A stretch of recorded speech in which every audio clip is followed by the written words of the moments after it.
Olá, pessoal! Eu sou a Bia e eu tô aqui com a doutora Solange Travassos para hoje a gente falar um pouquinho sobre as diferenças do diabetes tipo 1 e tipo 2. Muita gente acha que diabetes é uma coisa só que tem muitas diferenças, né?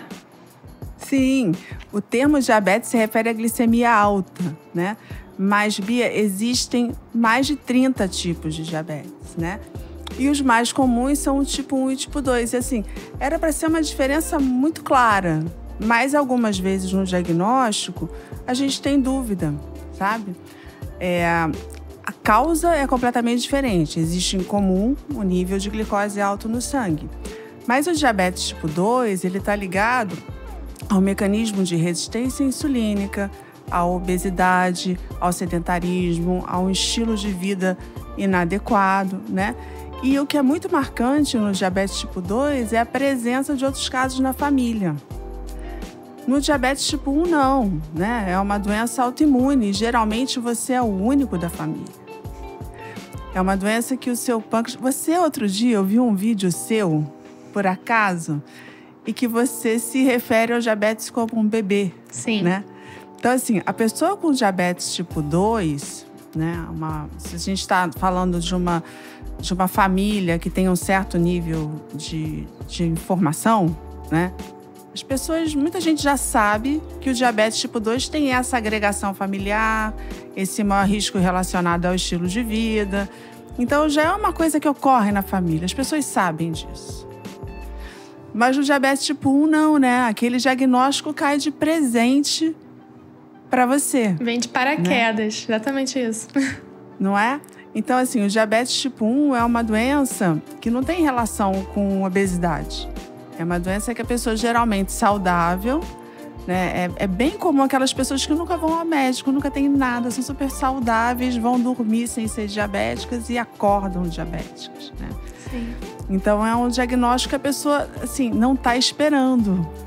Ao contrário de uma pessoa que está numa família com vários casos de diabetes tipo 2 e que, de repente, já está meio acima do peso, já está sedentária, já pode ter até um pré-diabetes, que é um outro assunto, né, que a gente vai abordar em outro vídeo. Mas isso é uma diferença muito grande entre o diagnóstico do diabetes tipo 1 e tipo 2, né?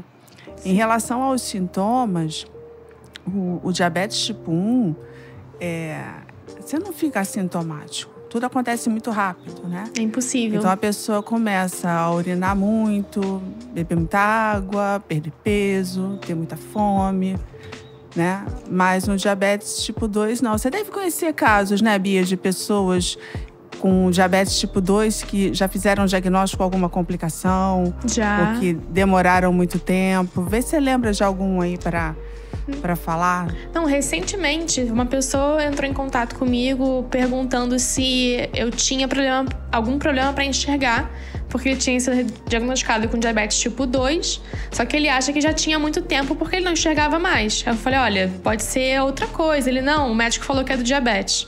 Então, assim, isso aí. Ele já devia ter diabetes há mais de 10 anos. Sim. Pelo menos, com certeza, mais de 5. Antes Sim. de 5 anos de doença, quer seja tipo 1 ou tipo 2, é muito difícil ter alguma complicação, né?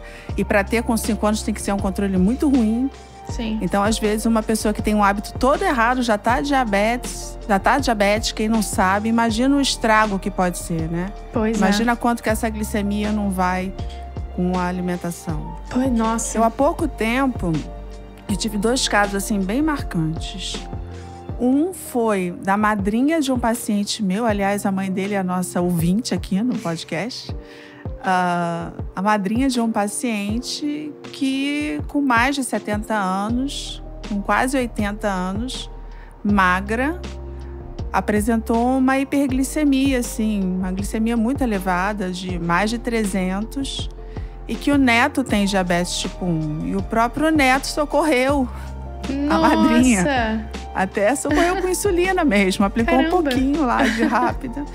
E aí, quando eles entraram em contato comigo, eu sabia que era a madrinha dele que estava diabética e a mãe é jovem. Então, quando você escuta assim, você fala madrinha, você pensa em alguém que é amiga da mãe, que tem uma idade próxima da mãe, né? Sim. E aí eu fiz um primeiro atendimento por telefone. Quando ela entrou no meu consultório, ela tinha quase 80 anos, abrindo diabetes tipo 1. Nossa. Com anticorpo para diabetes tipo 1 altíssimo, né?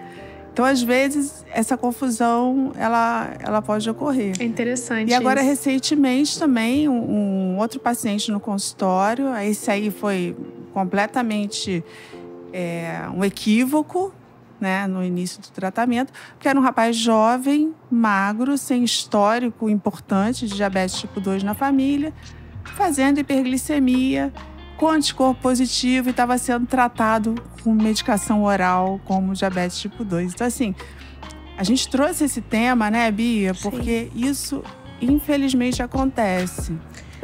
Muita gente ainda tem ideia que diabetes tipo 1, né, o autoimune, a gente tem um diabetes tipo 1 também que é idiopático, a gente não acha anticorpo, mas a pessoa também não produz insulina. Sim. O que marca o diabetes tipo 1 não produz insulina de forma aguda, porque houve uma destruição da célula beta. Sim. Na maioria dos casos, ela é autoimune, mas às vezes você não consegue confirmar essa imunidade, essa autoimunidade.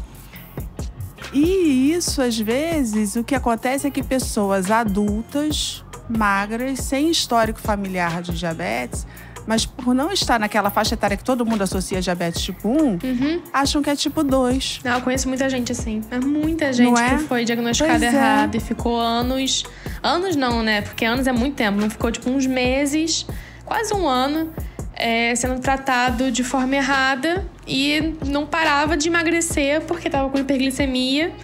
E aí, quando achou um médico que resolveu fazer um exame de sangue pra ver se tinha anticorpo, aí, então você tem diabetes tipo 1. Eu acho isso muito complicado, porque é muito perigoso. A pessoa pode entrar em uma cetoacidose, sim, muito fácil. Só tomando remédio oral, né? Ficar sem insulina. Existe uma variedade de diabetes autoimune, que é o LADA, que é um diabetes autoimune que abre no adulto e que, de início, a perda de secreção de insulina ela é mais lenta. Então, a pessoa consegue ainda produzir insulina e responde a medicamento por alguns meses. E essa resposta ela pode ser boa de início. A glicose pode ficar realmente controlada com medicação e com o tempo que a produção de insulina vai caindo, a pessoa precisa tomar injeções de insulina. Sim. Isso existe, está descrito, a gente conhece bem, mas o que acontece é que você pode, na vida adulta, abrir diabetes tipo 1 clássico. E aí você fica alguns meses em uso de medicação oral, mas com a glicemia completamente descontrolada, né? Perdendo peso, sintomático.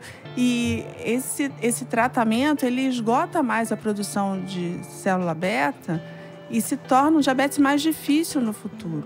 Porque mesmo no diabetes tipo 1 clássico, se você trata muito bem, entra rápido, você pode preservar um pouquinho de células que produzem insulina e o controle ser mais fácil ao longo do tempo.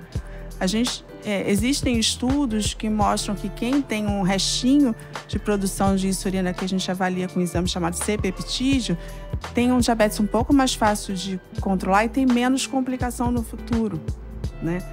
Então, assim, é muito importante ficar alerta para isso. Se a pessoa não tem história importante de diabetes tipo 2 na família, se ela é magra, não está conseguindo controlar, né, com droga oral, tem que se pensar em diabetes tipo 1.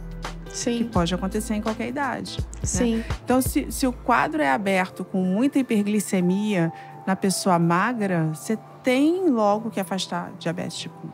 Não pode comer essa mosca, né? Como a gente fala às vezes.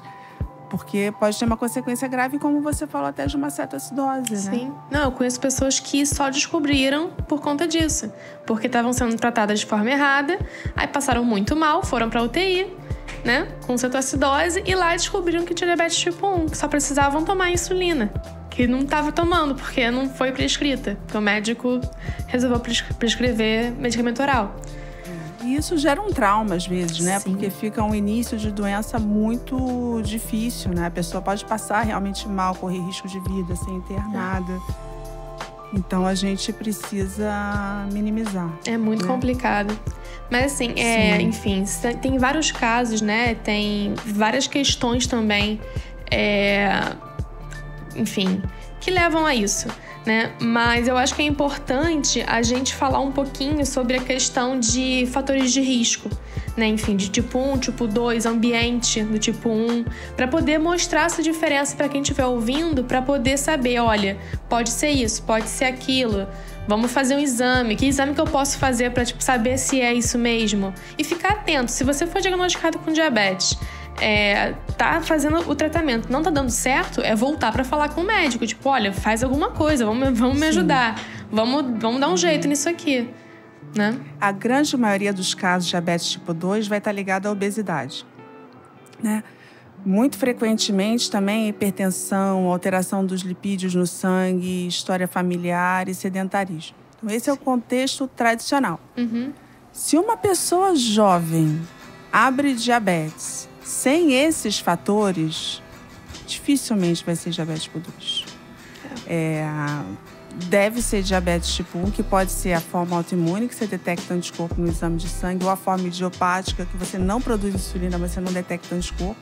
Pode ser até que exista um anticorpo, mas que a gente ainda não descobriu ainda, por isso quando a gente dosa ele não está lá.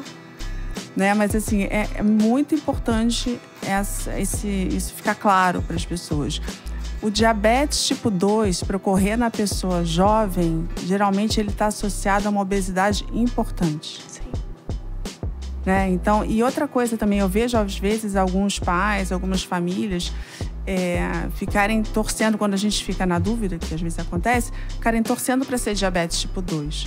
Mas o diabetes tipo 2, ele é um diagnóstico que ele vem acompanhado, geralmente, de maior risco cardiovascular. Sim. Né? Pela resistência insulínica, obesidade, associação com hipertensão, com dislipidemia. Então, é melhor para a pessoa. Tudo bem que diabetes tipo 1 é mais trabalhoso, né? De início. Mas se uma pessoa hoje abre um diabetes tipo 1 aos 20 anos, ela vai ter menos risco cardiovascular comparado a uma pessoa que está abrindo um diabetes tipo 2 aos 20 anos.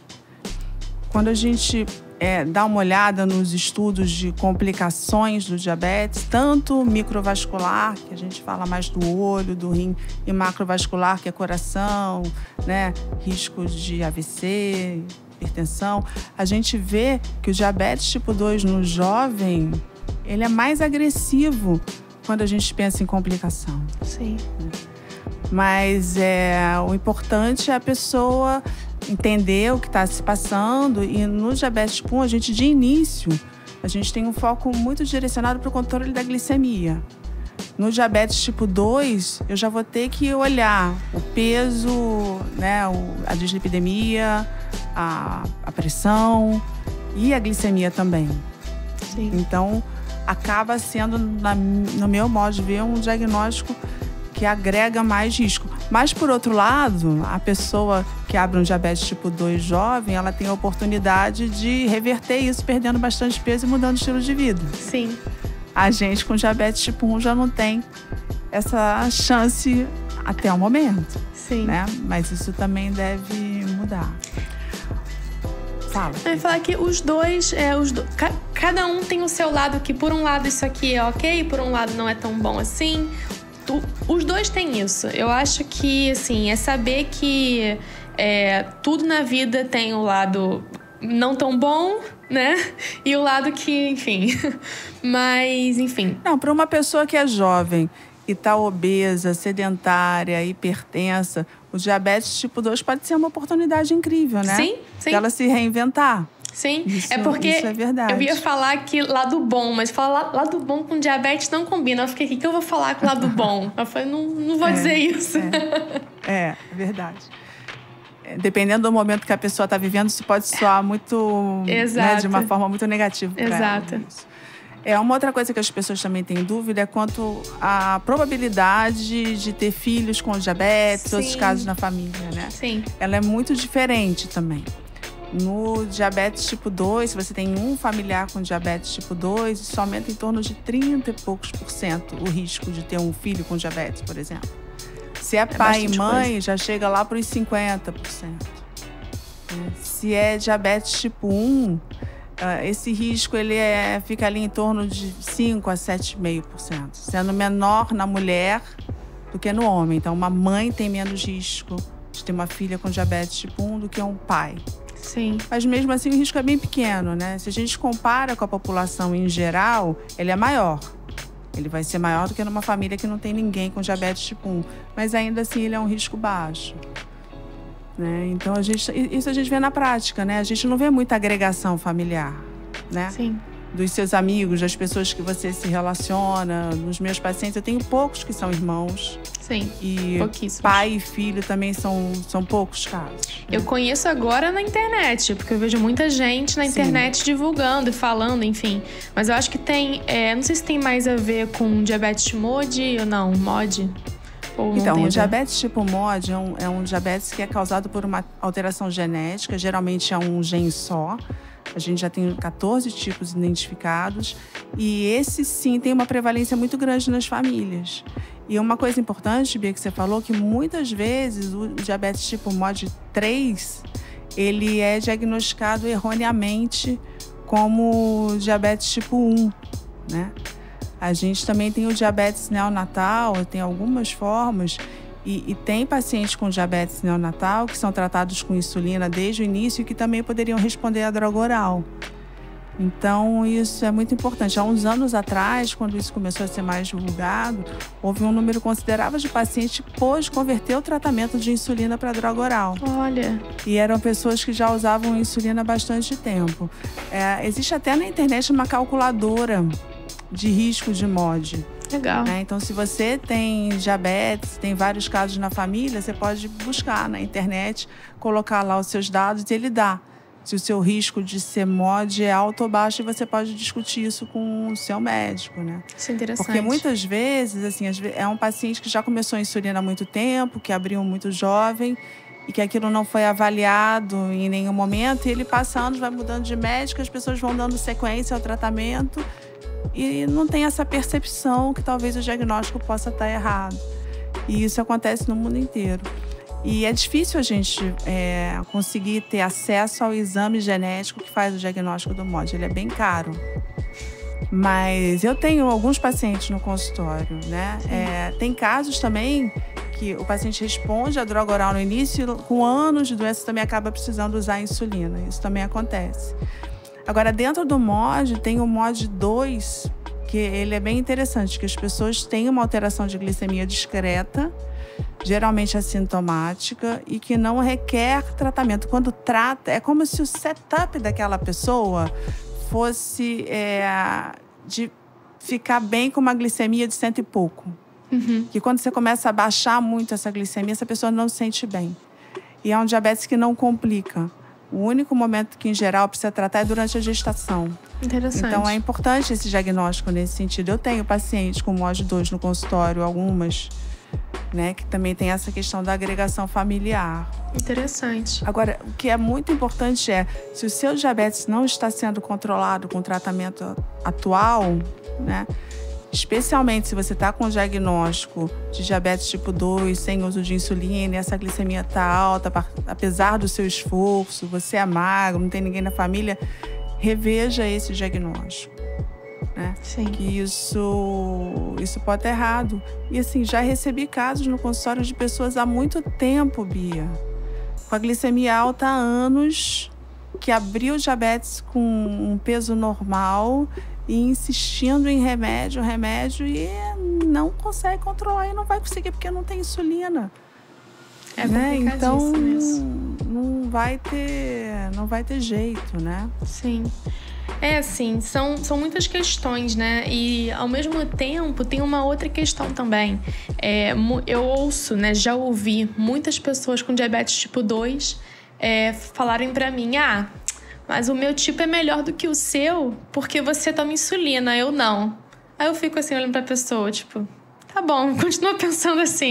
Assim, a desvantagem do diabetes tipo 1 é que a gente, se ficar sem insulina, né, a gente passa mal muito rápido. Sim. Então, a gente depende de insulina para viver.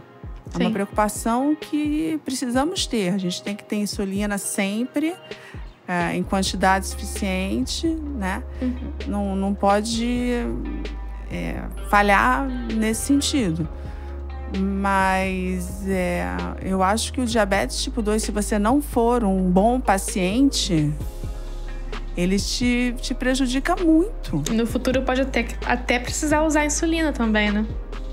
Mas eu acho que a insulina não é é um mito muito grande, né? Um preconceito muito grande. Sim. Porque hoje em dia mudou demais. Antigamente, seringa de vidro, agulhas muito grossas, hipoglicemias graves, Sim. você não tinha como monitorar. Mas hoje em dia, eu prefiro tomar insulina do que ter que tomar, além da insulina, remédio para hipertensão, para o colesterol, tá acima do peso. Eu também. Tá sedentário. Então, não é? Sim, não. Então, eu acho que a insulina não pode pesar tanto. Não, com certeza. Nessa equação aí, né? Com certeza. E eu só disse isso porque muita gente pensa assim. E acho muita que gente foge da insulina. Exato. Né? De todo jeito. Exatamente. E a gente precisa falar isso, insulina salva vidas. Depois do antibiótico, a insulina é a medicação que mais salvou vidas no mundo. Insulina é maravilhosa. Né? Insulina é vida mesmo. Quando a gente olha a história do diabetes, que eu sou apaixonada, acho que as pessoas que estão com dificuldade de controlar deviam buscar informação sobre isso. É um divisor de águas, né? Acho que não precisa ter. Agora, uma outra coisa também que a gente vai ter um episódio para falar disso é a questão do pré-diabetes, né? Sim. Se você tem na família pessoas com diabetes e outras pessoas que estão acima do peso, que são sedentárias e que não têm diabetes ainda, essas pessoas estão em risco, né? Mas elas podem mudar essa evolução se o estilo de vida for alterado, né? Se existir uma atividade física regular, uma alimentação adequada. Sim. Então, isso é uma coisa que pode mudar o futuro dessa pessoa, né? Sim. E ela pode também, ela tomando essa liderança dentro da família, dentro do núcleo familiar, isso pode repercutir para outras pessoas também. Com certeza. Não, e principalmente assim, imagina se for uma pessoa que tem acesso a muitas pessoas, se for um influenciador digital, por exemplo. Olha como pode ser um bom exemplo para várias pessoas, né? Além de somente a família e o grupo de amigos. Então, é importante levar essa informação para, enfim, reverter isso. Vamos tentar só dar uma conclusão aqui para a gente encerrar, né? Então, diabetes tipo 1, no diagnóstico. Sim. Sintomas acontecem subitamente. É como se a pessoa fosse dormir sem ser diabetes e acordasse diabética, né? Geralmente, os sintomas duram dias ou poucas semanas. Então, muita sede, muito xixi, muita fome e, apesar disso, perda de peso. Drástica. Quando isso vai evoluindo, aí já pode ter uma prostração, uma inapetência, né? Náusea, vômito. Então, assim, fiquem atentos. Na escola, aquela criança que começa a pedir para ir no banheiro toda hora, que está perdendo peso, que está comendo mais que o esperado, que volta a fazer xixi na cama, que está irritada, que a concentração está ruim. Alertar e medir uma glicemia antes de chegar numa certa acidose, né? Sim. Antes dessa criança agravar. O diabetes tipo 2, a gente tem um atraso no diagnóstico de anos. Tem estudos colocando em média 7, 8 anos de atraso. Então, quando a gente tem essas famílias, né? Que tem pessoas com diabetes, que tem excesso de peso, a gente tem que buscar ativamente o diabetes. Após os 40 anos de idade, deve-se ir ao médico fazer um teste anual de glicemia, porque os sintomas podem estar ausentes. Sim. A pessoa nunca acordava à noite para urinar, ela começa a acordar uma vez para urinar, ela não percebe isso, né? Sim. Ela pode ter dificuldade de cicatrização, ela pode ter candidíase, que é um corrimento vaginal que dá na mulher, que dá uma coceira. E quando a glicose está alta, isso pode acontecer. Depois você trata, isso resolve.